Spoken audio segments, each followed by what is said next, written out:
মসুরির ডাল ভিজিয়ে ওটাকে বেটে ওটার সাথে একটু হলুদ দিয়ে, একটু দুধের সর দিয়ে একটু ইউজ করা। এটা কিন্তু দারুণ কাজ করে। অয়েলি স্কিন সবসময় গ্লো করতে থাকে। ওইটা হচ্ছে একদম ব্লেসড বাই আল্লাহ। অনেকেই আছে যে ফর্সা হওয়ার পেছনে ছোটে এবং অনেকেই এখন স্মার্ট এই কনসেপ্ট থেকে বেরিয়ে এতটুকু বুঝেছে যে না আমার একটা হেলদি গ্লোয়িং স্কিনটাই আমার জন্য ভালো।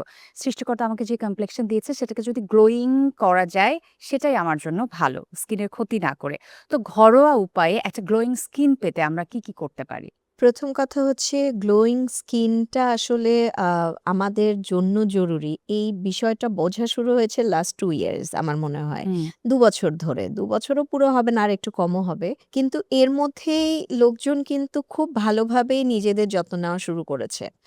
ঘরোয়াভাবে আমরা আসলে যেটা করতে পারি যে আমার স্কিনটা কোন ধরনের আগে সেটাকে ফাইন্ড আউট করতে হবে। ত্বকের ধরনটাকে আগে ফাইন্ড আউট করতে হবে যে যদি ড্রাই স্কিন হয় তাহলে আসলে এক ধরনের মেইনটেন্যান্স এ যেতে হবে। যদি এটা কম্বিনেশন হয় তাহলে আরেক ধরনের। যদি এটা অয়েলি হয় তাহলে আরেক ধরনের। আচ্ছা, তাহলে ৩ টা ক্যাটেগরিতেই তো আমরা একটু জেনে ৩ নেই। টা ক্যাটেগরি আছে যেটা অয়েলি থেকে শুরু করি। ওকে। অয়েলি যেটা হয় সেক্ষেত্রে মাথায় রাখতে হয় আমাকে আম একটা কুল এনভায়রনমেন্ট এ থাকতে হবে, ঠান্ডা। হুম। মানে অনেক বেশি গরম, অনেক বেশি ইয়ের মধ্যে গেলে উল্টো আমার স্কিন রিঅ্যাকশন শুরু করবে বিকজ পোর গুলো ওপেন হয়ে যাবে। বিভিন্নভাবে আমাদের অয়েলস মানে সিক্রেশন বেড়ে যাবে। এটাতে যেটা হবে ব্রণ আসতে থাকবে ওকে। বা একটু ডাস্ট পড়বে ওটার মধ্যে হুম। ইনফেকশন হয়ে যাবে। তো সেই ক্ষেত্রে ওই স্কিনটা আমাদেরকে বেশি ক্লিন রাখতে হয় এবং সেখানে প্যাক ব্যবহার করতে হয় ঠান্ডা টাইপের প্যাক। যেমন? মানে ওখানে যদি আমরা গ্লো ফিল রাখতে চাই বাট আমি চাই যে আমার স্কিনটা সুন্দরও হুম। থাকতে হবে মানে ব্রনটাও থাকবে না।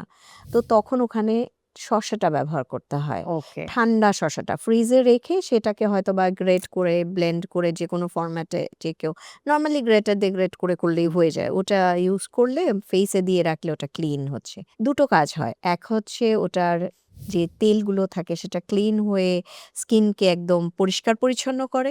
২ হচ্ছে স্কিনকে ব্রণ হওয়া বা ইনফেকশন হওয়া থেকে রোধ করে। ওকে। ৩ হচ্ছে ব্রাইট করে। ৪ হচ্ছে গ্লোয়িং ফিল এমনিতেই আসবে। কারণ অয়েলি স্কিন সবসময় গ্লো করতে থাকে। ওইটা হচ্ছে একদম blessed by Allah. Okay. So এটা খুবই ভালো। যাদের অয়েলি স্কিন তারা ভয় হুম। পেয়ে যায়, বিরক্ত হয়ে যায় মেইনটেইন করতে।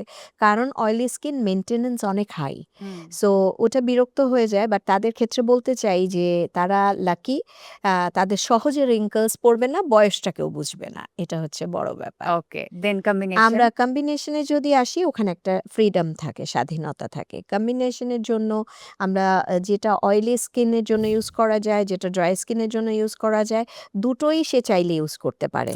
So okay. এটা একটা ফ্রিডম থাকে। হুম। এটা একটা দারুণ ব্যাপার। অয়েলি স্কিনে আমরা দেখতে পাই ইউজুয়ালি আমাদের টি জোন যেটা আছে, হুম। এটা অয়েলি থাকে।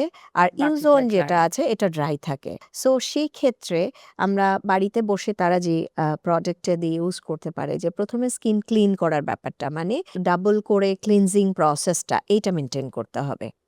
আর এছাড়া হচ্ছে পানি আচ্ছা আমি অয়েলি এবং আ ক কম্বিনেশন স্কিনে একটা কমন বিষয় যে আমরা আইস থেরাপিটাতে যেতে পারি। ওকে। যে আমরা কিছুটা আইস বলে নিয়ে ঠান্ডা পানিতে নিয়ে আমরা ফিউ সেকেন্ডস ফেসটাকে ডিপ ইন করে যদি উঠাই তাহলে সেটা খুব দারুণভাবে কাজ করে। ওকে। সো এর বাইরেও যেটা আছে যে কম্বিনেশন স্কিনের জন্য খুব ভালো কাজ করে টমেটো। এটা খুব গ্লোয়িং ফিল আনতে হেল্প করে। দুধের স্বর হেল্প করে কিন্তু খেয়াল রাখতে হবে যদি কারো অ্যালার্জেটিক ফিল থাকে তাহলে সেটা ইউজ করতে পারবে ওকে। না। ব্যাপারটা কি এরকম যে টি জোনে অয়েলি স্কিনের মতো ট্রিটমেন্ট হবে এবং বাকিটাতে হ্যাঁ, ড্রাই যদি স্কিনের মতো কারো ট্রিটমেন্ট এরকম হবে? হয় অনেক যে টি-জোনটা একটু বেশি বেশি অয়েলি। অয়েলি সেই ক্ষেত্রে সে দুটোকে সেপারেট করে করতে পারে। ওকে। তবে ইউজুয়ালি এত বেশি থাকে না। যার যেটাই থাকে একটু ওকে। খানিকটা ব্যালেন্স হয়ে যায়। ওকে। সো ওটা থাকে। আর সবথেকে বেশি প্রবলেমে পড়ে যাদের ড্রাই স্কিন। ড্রাই স্কিনের ক্ষেত্রে সবথেকে বড় প্রবলেম হচ্ছে ওটা খুব সহজেই রুক্ষ-সূক্ষ্ম হয়ে যায় হুম। এবং ওটাকে চেষ্টা করতে হয় সারাক্ষণ ময়েশ্চারাইজিং এর মধ্যে থাকতে, ফুল টাইম ময়েশ্চারাইজিং করে রাখতে এবং আমরা যদি বলি একটু দুধের স্বর, একটু আমাদের পুরনো যুগে যে দাদি-নানিরা করতেন যে একটু ডাল ভিজিয়ে, মসুরির ডাল ভিজিয়ে ওটাকে বেটে ওটার সাথে একটু হলুদ দিয়ে, একটু দুধের স্বর দিয়ে একটু ইউজ করা। এটা কিন্তু দারুণ কাজ করে এবং ওকে। এটা একটা খুব ভালো গ্লোয়িং ফিল আনে। কেন বলছি এ কথা? বিকজ আমরা না এখন অবধি আমরা আমাদের রুটেই আছি। আমরা রুটেই ফিরে যাই হুম। বারবার।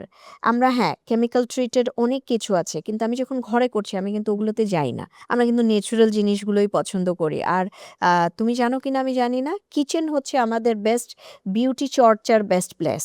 মানে ওকে। বাসার সলন হচ্ছে কিচেন। বিকজ কিচেনে, ফ্রিজে এমন কিছু নেই যেটা দিয়ে আমি রূপচর্চা, হেয়ার চর্চা এমন কিছু করতে পারি না। এভরিথিং সেখানে আছে। শুধু আমাকে বুঝতে হবে আমি কোন সময়ে কোন জিনিসটা কিভাবে ব্যবহার করব।